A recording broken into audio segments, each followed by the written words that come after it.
Hey guys, welcome back to World of Warships. Today we're taking a look at a brand new Tier 10 Pan-American battleship, Sete De Setembro. Apologies for pronunciation as always, but this ship is absolutely incredible. It's got some pretty good dispersion, insane shell velocity, and an F key that mirrors Wisconsin's. However, you charge it via Citadel hits. 2 Citadels is all it requires to get a full F key here, which will then give us a 50% reduction to our reload. So when Azuma pops up right after we have fired with a 40-second reload, that's fine. We got ourselves a reload booster instantly.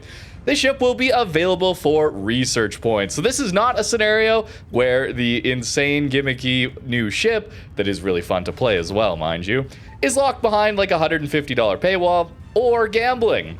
No, this time Wargaming have remembered that people just play the game and would like to earn some ships. So research points, 62,000 research points required. Very, very exciting. So it looks like a Minnesota. It's based on a Minnesota hull, except we don't have the improved acceleration that line has. So we're very, very slow. The slowest battleship at tier 10.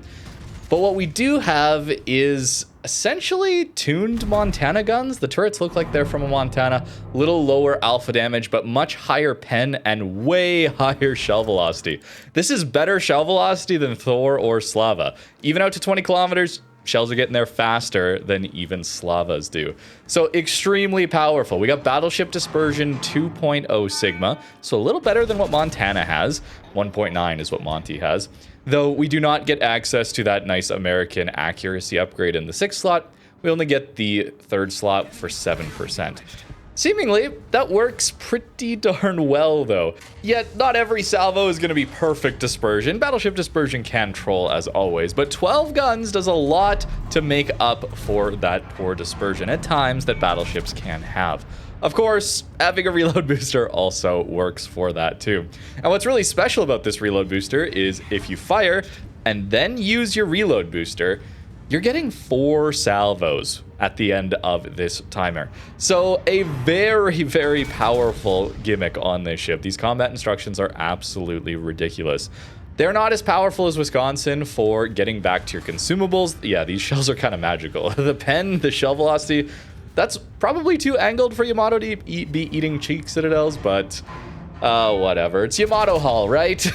One of the worst hulls in the game. We get a 20% cooldown bonus to our consumables while this combat instruction is active, where Wisconsin's is like 80%. So this is less a survival tool. I would treat it much more as a massive reload booster for this ship. That's primarily what I would use it for.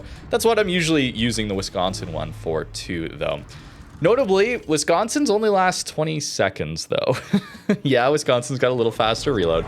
But here on Setembro, we have 50-second action time on these combat instructions. And if you're getting into good positions where you are getting those citadels, I mean, just gorgeous shot right here. The dispersion was cooperating. 2.0 Sigma Battleship isn't always getting this many dev strikes, but man, did it feel good playing this ship. You're not really missing out on opportunities if you're holding that F key. Get a couple Citadels, 2 Citadels gets you this full charge. You're also getting 5% activation progress if you are getting a full pen or an over pen. So it's not based on hits here even. So you can't be shattering, you can't be bouncing, but a full pen or an over pen will give you 5% progress. It's mainly designed around citadels, but you can slowly build it up off of pens and over pens. Notably, the Essex deck armor is 30 millimeters, so we do not overmatch that with 406s.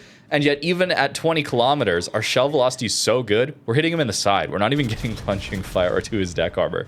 So it didn't even matter, just full citadels through anyway. The shell velocity, I can't stress this enough, the shell velocity feels insane. I have played Montana for a very, very, very long time. That was my ship in Kings of the Sea all those years ago, those tournaments we played in. That was my boat. I felt really good playing that ship. This shell velocity is absolutely ridiculous.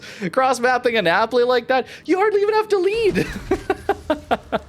I found it actually rather difficult to understand what lead I needed to give with this ship for the first few games, because I was constantly over leading ships, and then to compensate, I had to recalibrate my whole brain to not under lead then, because, oh, it's got laser beams. I could just point and click on whatever ship I was aiming for. So not every salvo is perfect here. This was an earlier one, so couldn't quite pinpoint that stern cheek section like I did earlier in one of the earlier clips. It's a little bit weird to get used to, but feels very, very good as a ship in 2026 because we have such a passive meta. Notably, it needs to kind of play at the back, though. We get 38 millimeters of armor, upper belt, deck armor. There we go. I mean, Yamato hull, guys. Like, it's just the worst hull in the game. It's 38 millimeters of deck armor. It's 38 millimeters of upper belt armor. So decently survivable, but we're so slow. So if you get yourself into a bad situation, there is no getting out of it. It's a lot like the lower tier battleships, American battleships in that way. So playing a little further back works quite well, though notably you get great detect. 12.7 detect for a ship with this kind of powerful main guns is absolutely wild. So you can sneak up, you can be very, very well concealed, and enemy ships just won't really know where you're coming from. And that ability to surprise enemies with pretty accurate 406s with insane shell velocity works out extremely well, especially because that's also leading to more citadels on average when you're sneaking around and surprising enemy cruisers, battleships, that kind of thing, which synergizes very well with this F key then. It all really ties together with that F key. You have to deal with a little bit longer reload, of course, than what we would see on, say, a Montana. A little bit worse alpha damage per shell, but to me, this is just a way better version of Montana, as long as you know how to position your ship. If you get caught on the wrong side of the map, maybe the whole battle is going on the sea cap, for example, and there's a submarine you had to deal with over on this flank, and it takes you a while to do that. Suddenly you have less battle impact. That can be an issue with this ship, okay? So it's not just all better, but the gun power alongside this F key. If you're sad you missed out on Wisconsin and are lamenting the fact that it's like $2,000 to gamble on it to get it this update, we basically just have a similar version here, maybe a little different, not the speed, of course, but perhaps a better version even when it comes to the power of this F key and the crazy reload booster that this ship gives you. And it's for free. Well, in-game resource, but you're not spending money. You're not inserting your credit card, and I absolutely love that. Perhaps even easier to lead these shells because they're just faster than Wisconsin, which does have slightly improved shell velocity over even Montana. Now, you've probably already noticed that it says you have a super heal here. Surely that means it's a good brawler then, right? Well, no, this super heal is a fast heal. It doesn't actually heal you back for as much as a super heal would. Like if you're thinking of Conqueror, okay, that heals back 40% of your ship's HP in 20 seconds. Here we get 21% of our HP in 14 seconds. So yeah, it's a little faster, and it is a little better than what we would see as a traditional heal, is 14% of your HP. So a little better, like 50% better than a normal heal, but it is certainly nowhere near a super heal level of tankiness. And if you get caught, this ship takes a lot of damage from torpedoes, as well as it's just kind of a big circle kind of thing. This is a problem with Minnesota, so trying to angle it is rather challenging if you go broadside enough to fire all of your guns, which, by the way, is 38 degrees forward, 40 degrees backwards. You're showing so much side that you're probably going to take quite a bit of damage, leading itself to play more at these medium ranges, and the ability to play at long range because of the shell velocity. But thanks to the great detect, sub 13 kilometer detect, playing around that 14, 15 kilometer range really is the sweet spot for this ship. And yeah, the reload booster is absurd at closer ranges. People not expecting you to have such a fast reload with such good accuracy, hard-hitting main guns. It's a very, very powerful tier 10 battleship. Once people know to angle to it, assuming you can bounce 406s, it will get a lot worse. If you're not getting those citadels, then it feels pretty bad having a 36-second or so reload, thanks to reload mod being forced to be taken, essentially. It does not feel as good there. Dealing with angled ships does not feel very good either, as the HE has been nerfed a little bit from Montana, lower alpha damage on that side of things, and the fire chance also at 24% only. So really, this ship is extremely focused on catching people's broadsides, getting a couple citadels, and then waiting for the opportunity to use your 3, 4, maybe 5 salvos out of this F key reload booster. You don't always have to pop the reload booster though, because the guns are just very, very good. So if you catch a broadside, you're probably getting a couple citadels there anyway, so why pop the reload booster then, right? It's a very, very strong battleship at tier 10. And of course, we have to mention that Lisboa is the special commander for the Pan Americans, who will buff this combat instruction after 2 activations, which is not the easiest to get with this ship. I mean, you have to have an insanely good game to get it early, like I did in that very first match clip there, where we got like nearly 200k damage instantly because we just happened to get so many broadsides. You're getting a permanent 20% progress towards your F key, so that will help you in the situations where you're not getting citadels. Unfortunately, we're not quite able to Citadel Yamato at these long ranges, 20 kilometers, but that improved pen was noticeable over Montana. So I would say into a Yamato at 16 kilometers, 15 kilometers, pretty comfortably able to Citadel that. Is a very, very nice feeling. If someone goes broadside on pretty much anywhere on the map, you can punish it. Because 25 kilometers of range alongside a spotter plane means, and that's not even using range mod, by the way. Please don't use range mod. It's not needed. But you can get some pretty absurd ranges out of this ship, and usable ranges. For the vast majority of people, I don't think shooting outside 20 kilometers is really viable for most battleship shells. This ship is pretty easy to do. And why not? Let's also play some live games with this ship. We're always looking for what people are usually going to do on the map. So from middle, it's most common to split like this. So we're going to look for potential broadsides there. The other thing is a lot of island cover cruisers like to play on. So if you can get an angle from out here and your middle guys get the crossfire, there's some really good opportunities there to get some very nice damage in. Some good broadside opportunities. Oh, the shell velocity is just so crazy, honestly. Being able to shoot at 23 kilometers and it's 11-second lead time is a crazy feeling. There is some of that battleship dispersion that we're expecting, of course. Still get good damage out of it, 4 hits, but, you know, it's not battle cruiser dispersion. It's certainly not cruiser dispersion, so reload booster is very useful, of course. But you're still not Slava dispersion. Even Ohio, I would say, it's similar to Ohio. Ohio gets the very nice American accuracy upgrade, though. I should notice, though, that this heal actually has a 60-second cooldown rather than just a base 80-second cooldown, which is very nice. But here comes the challenge. What happens if the enemy team all angles to you? What happens if you're not getting those guaranteed citadels off spawn to perfectly catch your F key going right away? That's more of the issue. I'm hoping that some of my mid-tier teammates can force some of these angles. Notably, though, playing the flank with 12.7 kilometer detect, we're not spotted here. We're super close to this poor gun. We're just simply not spotted. What I do see here is this rune potentially making an error. He's quite slow, I think. Maybe he's fast. It's so hard to tell. Oh my goodness. I have to recalibrate my aim every time, man. This ship is not easy to aim with simply because it is so much faster than basically anything else. I am not expecting it. So our team has the DD. More than likely, the enemy team is going to kite now because they lost their destroyer. Their other DD is in the middle here. So I'm going to look to maybe push this side. We don't want to get caught, right? That's the problem, is if we get caught, we will lose a lot of HP very quickly. Notice I'm taking Brisk in this one. Here's the problem with taking Brisk. Look at my turret traverse. It just won't keep up. It simply will not keep up. So turning your ship, not the guns, is definitely the strategy here. You're quite slow. Let's go there. Yeah, battleship dispersion. Wow, as soon as I sit down to record the live section, dispersion looks much different. That's still a good hit, but not what I was hoping for. Not what we're hoping for exactly.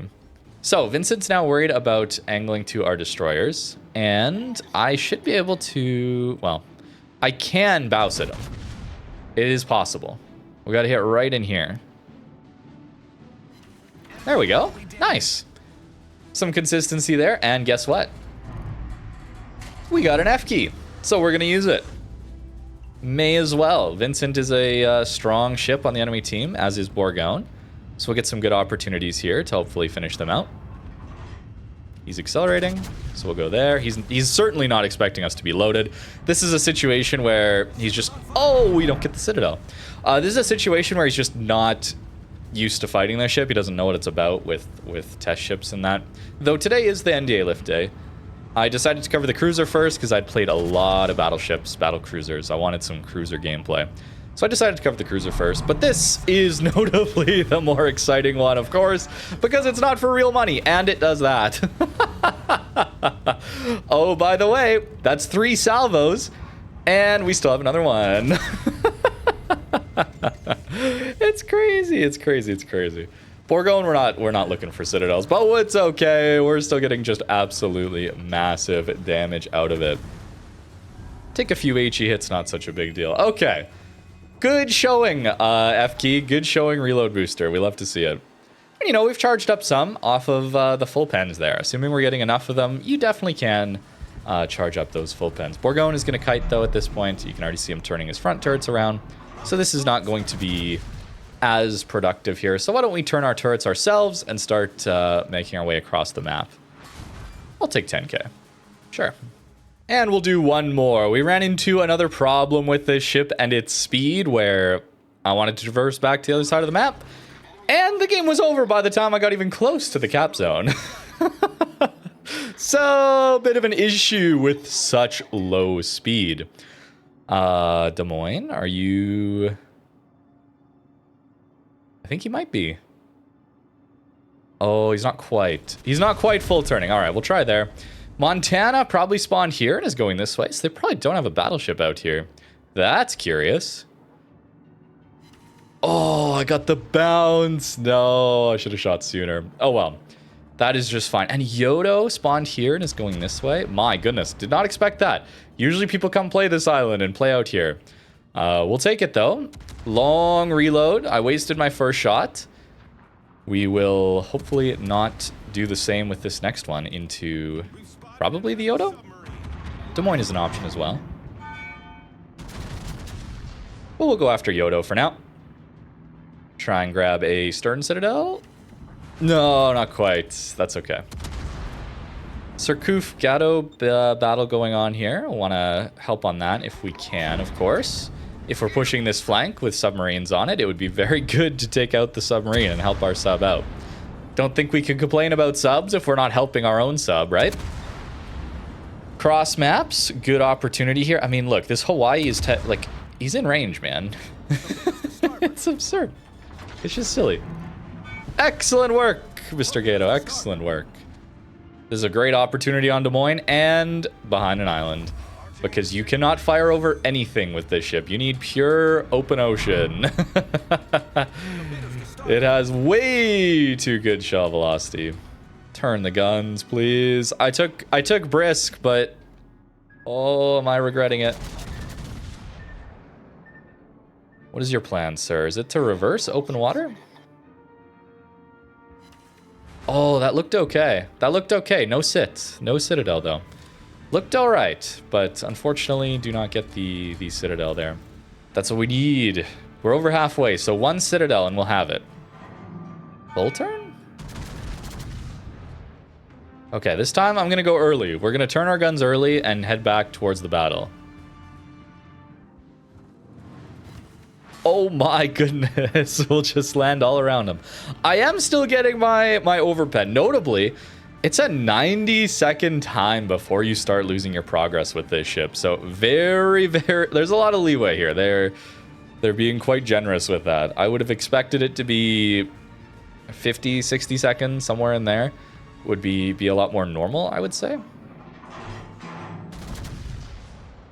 Des Moines pushing in again. This is honestly quite unfortunate, the dispersion we are getting here. I would have expected, given the matchmaker, how many cruisers there are that have just gigantic citadels, like Des Moines just gets smashed these days, that we would be crushing a little harder than this, but we'll do it the old-fashioned way, building this F key, I suppose, where it's just full pens and over pens. Sometimes we can make that work, I suppose.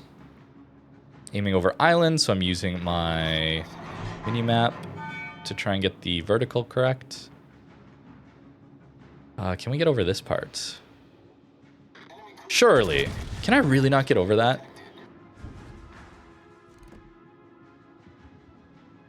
Wow, the shell velocity is too good, man. The shell velocity is way too good.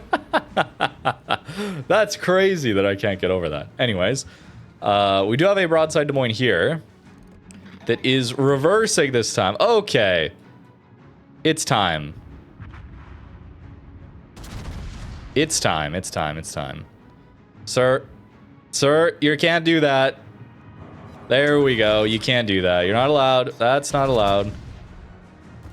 There we go. We finally got it. All it took was a reversing broadside Des Moines in the middle of the map. That's all it took. That's not a good look, Setembro. That's not a good look. Oh, no.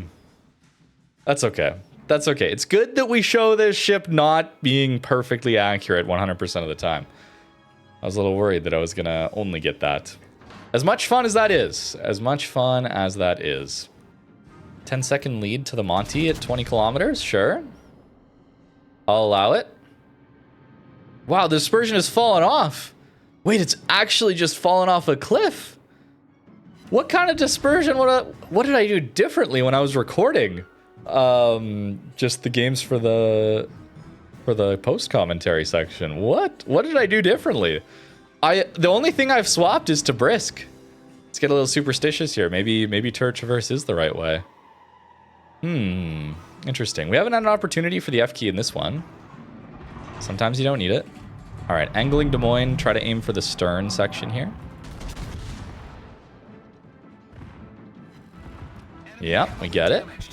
Only one, but we do get it. Do I use it? Do I use it? I don't think I need to. I wonder if this Des Moines dies quickly anyway. Secondary's got a hit. The accuracy is bad, but you do actually get the full range of the German and French battleships. So it's 8.3. You get out to 12.5 with the full build. Now, I would not recommend that you do that, but it is possible. It is possible for you to get there. There we go. We get it again. I could have used my F key, but I figured I didn't necessarily need it there. Slowing down. We'll take that shot, unless the Hawaii gets it. Okay, Hawaii gets it. I ground there, but it is worth using our guns on the destroyers because our shell velocity is so good. Yeah, I think as much pain as it is to be so slow, I actually would not recommend brisk here. I think the turret traverse is just so bad that I would go turret traverse on your commander. We're not going for turret traverse on the upgrade slots because that's our accuracy upgrade on this ship, third slot. So, which we need. So I don't get a hit, which we need. So, little awkward there. The downsides, maneuverability, HP pool, speed rather, over more than maneuverability, but speed, big downside. If you're not getting citadels, charging up the F key feels a little bad. You can still do it though, which is nice. Dispersion at times can feel bad. So interesting, the difference in dispersion. Recording now versus when I was recording earlier. That's a little better. It's overpen still, but it was a little better. Uh-oh, we're getting YOLO'd. Sure, sir, sure. Good luck, friend, good luck. And he's going for the torps now. Yep, there we go. 12 guns is pretty good. 12 guns is pretty good. Even a confed in that one, so we did all right. But the dispersion felt a lot worse in that one. That's good to know. That is good to know. When I was recording earlier, it felt so much better. And we still had the opportunities in this one, I would say. So I think that's about it for Sete De Setembro. Again, apologies for pronunciation. I'm bad. I am bad at that. This ship is very, very, very good. And for research points, finally, thank you, Wargaming. There is no gambling with this one. There is no absurd Admiral bundle. Like, This is what we need more of. Please remember that people just play the game and don't have hundreds, thousands of dollars to spend a month. My goodness, this is wonderful. Very, very happy to see this ship come to the game. Here is the build that I was using in these live games. What I was using previously, which I would recommend, is go grease the gears instead of brisk. You're going to get yourself into more trouble quickly with brisk, and brisk does not help you get out of trouble, notably. It will help with getting across the map once your side is done with, so if you're finding issues like that with positioning where you're just out of the fight completely, brisk could be better. But the turret traverse here is very, very slow, notably. Great concealment, decent enough turning circle radius. It's just very, very slow. The guns hit very hard. They have very good dispersion sometimes. It was much better earlier when I was playing, and just recently recording these, it was much, much worse. Here is the upgrades that I was using. Maybe it's when I open OBS to go live record. Wargaming knows, perhaps. This is the combat instructions. Very powerful. You don't get the full Wisconsin consumable prep time, but it's active for 50 seconds, right? Wisconsin here only has the 20-second action time. Crazy stuff. Absolutely crazy. So you get like 4 salvos after firing once and then starting your combat instructions here. And you get it off of citadels. So a bit of a win harder, a snowball effect, where if you're getting citadels, you're getting more reload boosts to get more citadels if you're getting those broadside opportunities, which you should be able to considering the concealment of this ship, though perhaps not the speed so much. Here's the armor, and it's very circular. It's a pretty fat ship. Let's be honest, Minnesota eats damage from all angles, so another reason to maybe play it a little further back. Play it just outside of your detect range, and I think you will have a great, great time with this ship. And finally, a fun, powerful, unique combat experience, combat instructions ship that has come to the game that is not locked behind an absurd paywall, FOMO mechanics, and gambling. Great! I am shocked that I have to even say that, but unfortunately, that is how things are right now with Wargaming. So we have to take these when they happen. Good job, Wargaming. Please, more of this. Less of bringing Wisconsin-type ships back for $2,000 gambling. Anyways, let me know what you think in the comments down below. Thank you very much for watching, and have a great rest of your day.